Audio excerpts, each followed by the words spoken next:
ओम श्री राधा कृष्णाभ्यां नमः। श्रीमद्भागवत महापुराण प्रथम स्कंध। नारायण नमस्कृत्यं नरं चैव नरोत्तमं देवी सरस्वती व्यासं ततो जयो मुदीरयेत्। मूकं करोति वाचालं पङ्गुलङ्घयते गिरि यत्कृपातमहं वन्दे परमानन्दमाधवम्। अथोष्टमाध्याय। गर्भ में परीक्षित की रक्षा, कुंती के द्वारा भगवान की स्तुति और युधिष्ठिर का शोक।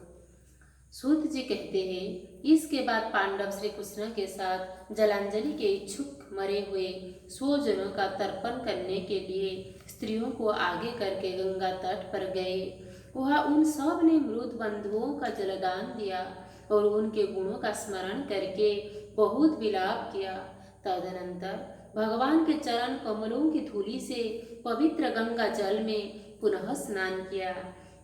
वहाँ अपने भाइयों के साथ कुरुपति महाराज युधिष्ठिर, धृतराष्ट्र पुत्र शोक से व्याकुल गांधारी, कुंती और द्रौपदी सब बैठकर मरे हुए स्वजनों के लिए शोक करने लगे। भगवान श्री कृष्ण ने धैर्यादि मुनियों के साथ उनको सांत्वना दी और समझाया कि संसार के सभी प्राणी काल के अधीन है, मौत से किसी को कोई बचा नहीं सकता। इस प्रकार भगवान श्री कृष्ण ने अजातशत्रु महाराज युधिष्ठिर को उनका वह राज्य जो दूतों ने छल से छीन लिया था वापस दिलाया तथा द्रौपदी के केशों का स्पर्श करने से जिनकी आयु क्षीण हो गई थी उन दुष्ट राजाओं का वध कराया। साथ ही युधिष्ठिर के द्वारा उत्तम सामग्रियों से तथा पुरोहितों से 3 अश्वमेध यज्ञ कराए। इस प्रकार युधिष्ठिर के पवित्र जस को 100 यज्ञ करने वाले इंद्र के यश की तरह सब ओर फैला दिया। इसके बाद भगवान श्री कृष्ण ने वहां से जाने का विचार किया। उन्होंने इसके लिए पांडवों से विदा ली और व्यास आदि ब्राह्मणों का सत्कार किया। उन लोगों ने भी भगवान का बड़ा ही सम्मान किया। तदनंतर सात्यकी और उद्धव के साथ द्वारका जाने के लिए वे रथ पर सवार हुए। उसी समय उन्होंने देखा कि उत्तरा भय से विह्वल होकर सामने से दौड़ी चली आ रही है। उत्तरा ने कहा, देवाधिदेव जगदीश्वर, आप सुहजो महाजोगी है, आप मेरी रक्षा कीजिए, रक्षा कीजिए। आपके अतिरिक्त इस लोक में मुझे अभय देने वाला और कोई नहीं है, क्योंकि यहाँ सभी परस्पर एक दूसरे की मृत्यु के निमित्त बन रहे हैं। प्रभु, आप सर्वशक्तिमान है। यह दहकते हुए लोहे का बाण मेरे ओर दौड़ा आ रहा है। स्वामी, यह मुझे भले ही जला डाले परंतु मेरे गर्भ का नष्ट न करे, ऐसी कृपा कीजिए। सूत जी कहते हैं, भक्त वत्सल भगवान श्री कृष्ण उसकी बात सुनते ही जान गए कि अश्वत्थामा ने पांडवों के वंश के निर्बीज करने के लिए ब्रह्मास्त्र का प्रयोग किया है। सौनक जी, उसी समय पांडवों ने भी देखा कि जलते हुए 5 बाण हमारी ओर आ रहे हैं, इसीलिए उन्होंने भी अपने अपने अस्त्र उठा लिए। सर्वशक्तिमान भगवान श्री कृष्ण ने अपने अनन्य प्रेमियों पर, शरणागत भक्तों पर बहुत बड़ी विपत्ति आई जानकर अपने निज अस्त्र सुदर्शन चक्र से वो निज जनों को रक्षा की। जोगेश्वर श्री कृष्ण समस्त प्राणियों के हृदय में विराजमान आत्मा है। उन्होंने उत्तरा के गर्भ को पांडवों की वंश परंपरा चलाने के लिए अपनी माया के कवच से ढक दिया।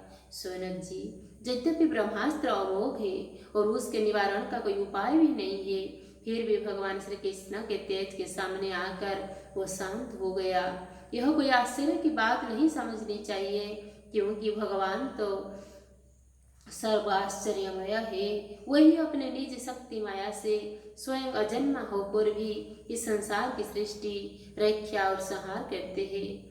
जब भगवान श्री कृष्ण जाने लगे तब ब्रह्मास्त्र की ज्वाला से मुक्त अपने पुत्रों के और द्रौपदी के साथ सती कुंती ने भगवान श्री कृष्ण की इस प्रकार स्तुति की।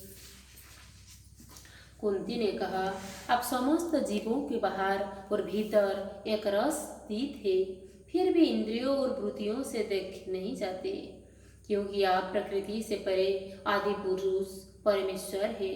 मैं आपको नमस्कार करती हूँ। इंद्रियों से जो कुछ जाना जाता है उसकी तह में आप विद्यमान रहते हैं और अपनी ही माया के परदेश अपने को ढके रहते हैं। मैं अबोध नारी और अविनाशी पुरुषोत्तम को भला कैसे जान सकता हूँ। जैसे मूढ़ लोग दूसरा भेष धारण किए हुए नोट को प्रत्यक्ष देख कर भी नहीं पहचान सकते, वैसे भी आप दिखते हुए भी नहीं दिखते। आप शुद्ध हृदय वाले विचारशील जीवन मुक्त परमहंस के हृदय में अपनी प्रेममय भक्ति का सृजन करने के लिए अवतीर्ण हुए हैं। फिर हम अल्पबुद्धि स्त्रियां आपको कैसे पहचान सकती है। आप श्री कृष्ण वासुदेव देवकी नंदन नंद गोपे लाडले लाल गोविंदों को हमारा बारंबार प्रणाम है, जिनकी नाभि से ब्रह्मा का जन्म स्थान कमल प्रकट हुआ है, जो सुंदर कमलों के माल धारण करते हैं, जिनके नेत्र कमल के समान विशाल और कोमल है, जिनके चरण कमलों में कमल का चिन्ह है। श्री कृष्ण, ऐसे आपको मेरा बार बार नमस्कार है। ऋषिकेश, जैसे आपने दुष्ट कंस के द्वारा कैद की हुई और चिरकाल से शोकग्रस्त देवकी की रक्षा की थी, वैसे ही पुत्रों के साथ मेरा भी आपने बार बार विपत्तियों से रक्षा की है। आप ही हमारी स्वामी है, आप सर्वशक्तिमान है। श्री कृष्ण, कहाँ तक गिनाऊं। 20 से लक्षागृह की भयानक आग से, हिडिंबवादी राक्षसों की दृष्टि से, दुष्टों की धूत सभा से, वनवास की विपत्तियों से और उनके बार के युद्धों में अनेक महारथियों के शस्त्र शास्त्रों से, और अभी इस अश्वत्थामा के ब्रह्मास्त्र से भी आपने हमारी रक्षा की है। जगतगुरु, हमारे जीवन में सर्वदा पथ पथ पर विपत्तियां आती रहे, क्योंकि विपत्तियों में ही निश्चित रूप से आपके दर्शन हुआ करते हैं, और आपके दर्शन हो जाने पर फिर जन्म मृत्यु के चक्कर में नहीं आना पड़ता। ऊंचे कुल में जन्म, ऐश्वर्य, विद्या और संपत्ति के कारण जिसका घमंड बढ़ रहा है, वह मनुष्य तो आपका नाम भी नहीं ले सकता, क्योंकि आप तो उन लोगों को दर्शन देते हैं जो किंचन है। आप निर्धनों के परम धन है। माया का प्रपंच आपका स्पर्श भी नहीं कर सकता। आप अपने आप में ही विहार करने वाले परम शांत स्वरूप है। आप ही कवल्य वृक्षों के अधिपति है। आपको मैं बार बार नमस्कार करती हूँ। मैं आपको अनादि अनंत सर्वव्यापक सबके नियंता काल रूप परमेश्वर समझती हूँ। संसार के समस्त पदार्थ और प्राणी आपस में टकराकर विषमता के कारण परस्पर विरुद्ध हो रहे हैं, परंतु आप सब में समान रूप से विचर रहे हैं। भगवान, आप जब मनुष्यों की सी लीला करते हैं, तब आप क्या करना चाहते हैं, यह कोई नहीं जानता। आपका कभी कोई न प्रिय है और न अप्रिय। आपके संबंध में लोगों की बुद्धि ही विषम हुआ करती है। आप विश्व के आत्मा है, विश्व रूप है। न आप जन्म लेते हैं और न कर्म ही करते हैं, फिर भी पशु पक्षी मनुष्य ऋषि जलचर आदि में आप जन्म लेते हैं और उन जोनियों के अनुरूप दिव्य कर्म भी करते हैं। यह आपकी लीला ही होता है। तब बचपन में आपने दूध की मटकी फड़कर यशोदा मैया को खिंचा दिया था और उन्होंने आपको बांधने के लिए हाथ में रस्सी ली थी। तब आपकी आंखों में आंसू छलक आए थे। काजल कपड़ों पर वह चला था, नेत्र चंचल हो रहे थे और भय के भावना से आपने अपने मुख को नीचे की ओर झुक लिया था। आपकी उस दशा का लीला छवि का ध्यान करके मैं मोहित हो जाता हूँ। भला जिससे भय ही भय मानता है, उसकी यह दशा आपने अजन्मा होकर भी जन्म क्यों लिया है, इसका कारण बतलाते हुए कोई कोई महापुरुष यूं कहते हैं कि जैसे मलयाचल की कीर्ति का विस्तार करने के लिए उसमें बंधन प्रकट होता है, वैसे ही अपने प्रिय भक्त पुण्य श्लोक राजा यदु की कीर्ति का विस्तार करने के लिए ही आपने उनके वंश में अवतार ग्रहण किया है। दूसरे लोग यह कहते हैं कि वसुदेव और देवकी ने पूर्व जन्म में सुतपा और पुत्री के रूप में आपसे यही वरदान प्राप्त किया था, इसीलिए आप अजन्मा होते हुए भी जगत के कल्याण और दैत्यों के नाश के लिए उनके पुत्र बन गए। कुछ और लोग यूं कहते हैं कि यह पृथ्वी दैत्यों के अत्यंत भार से समुद्र में डूबते हुए जहाज की तरह डगमगा रही थी, पीड़ित हो रही थी। तब ब्रह्मा की प्रार्थना से उसका भार उतारने के लिए ही आप प्रकट हुए। कोई महापुरुष यूं कहते हैं कि जो लोग इस संसार में अज्ञान, कामना और कर्मों के बंधन में जकड़े हुए पीड़ित हो रहे हैं, उन लोगों के लिए श्रवण और स्मरण करने, यज्ञ लीला करने के विचार से ही आपने अवतार ग्रहण किया है। भक्तजन बार बार आपके चरित्र का श्रवण, गान, कीर्तन और स्मरण करके आनंदित होते रहते हैं। वही अविलंब आपके उस चरण कमल का दर्शन कर पाते हैं जो जन्म मृत्यु के प्रभाव को सदा के लिए रोक देता है। भक्त वत्सल कल्पतरु प्रभु, क्यों क्या अब आप अपने आश्रित और संबंधी हम लोगों को छोड़कर जाना चाहते हैं? आप जानते हैं कि आपके चरण कमलों के अतिरिक्त हमें और किसी का सहारा नहीं है। हे पृथ्वी के राजाओं के तो हम यूं ही विरोधी हो गए हैं। जैसे जीवों के बिना इंद्रियों और शक्तिहीन हो जाती है, वैसे ही आपके दर्शन बिना जदुवंशियों के और हमारे पुत्र पांडवों के नाम तथा रूप का अस्तित्व ही क्या रह जाता है। गदाधर आपके विलक्षण चरण चिन्हों से चिन्हित यह कुरुजांगल देशों की भूमि आज जैसी शोभायमान हो रही है, वैसे आपकी चले जाने के बाद न रहेगी। आपकी दृष्टि के प्रभाव से ही यह देश पकी हुई फसल तथा लता वृक्षों से समृद्ध हो रहा है। ये वन, पर्वत, नदी और समुद्र भी आपकी दृष्टि से ही वृद्धि को प्राप्त हो रही है। आप विश्व के स्वामी हैं, विश्व के आत्मा है और विश्व रूप है।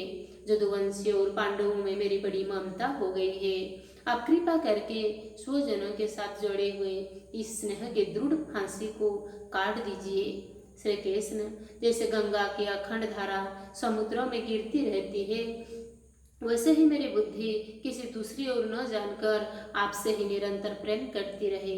श्री कृष्ण, अर्जुन के प्यारे सखा जदुवंश शिरोमणि, आप पृथ्वी के भार रूप राजवेशधारी दैत्यों को जलाने के लिए अग्नि स्वरूप है।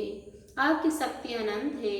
गोविंद, आप यह अवतार गो, ब्राह्मण और देवताओं का दुख मिटाने के लिए ही हे जगेश्वर, चराचर के गुरु भगवान, मैं आपको नमस्कार करती हूँ। सूत जी कहते हैं, इस प्रकार कुंती ने बड़े मधुर शब्दों में भगवान के अधिकांश लीलाओं का वर्णन किया। यह सब सुनकर भगवान श्री कृष्ण अपनी माया से उसे मोहित करते हुए ये मंद मंद मुस्कुराने लगे। उन्होंने कुंती से कह दिया, अच्छा ठीक है, और रथ के स्थान से वे हस्तिनापुर लौट आए।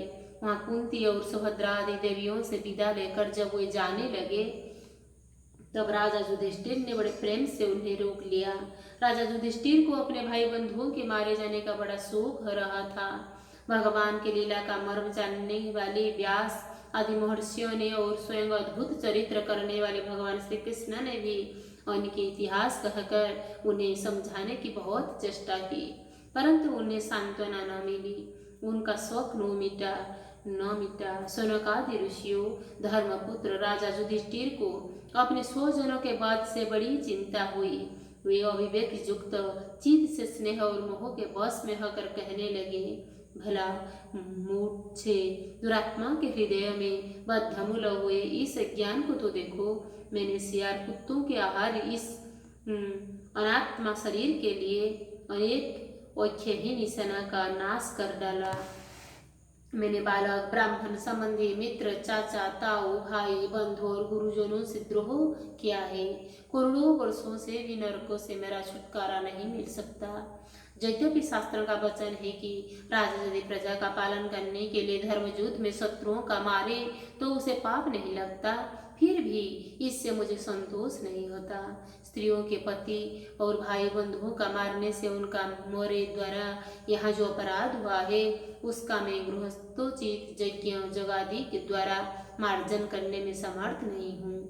जैसे कीचड़ में गंदल जल स्वच्छ नहीं किया जा सकता, मदिरा से मदिरा की अपवित्रता नहीं मिटाई जा सकती, वैसे ही बहुत से हिंसा बोल यज्ञों के द्वारा एक भी प्राणियों की हत्या का प्रायश्चित नहीं किया जा सकता। इति श्रीमद्भागवते महापुराणे पारमहंस्यां साहित्यां प्रथमस्कन्धे कुन्तीस्तुति युधिष्ठिररानुतापो नामाष्टमोऽध्यायः। भीमस्यापि रणभङ्गो मुनिरपि मतिभ्रम यदि सुधं वामतो विद्यते।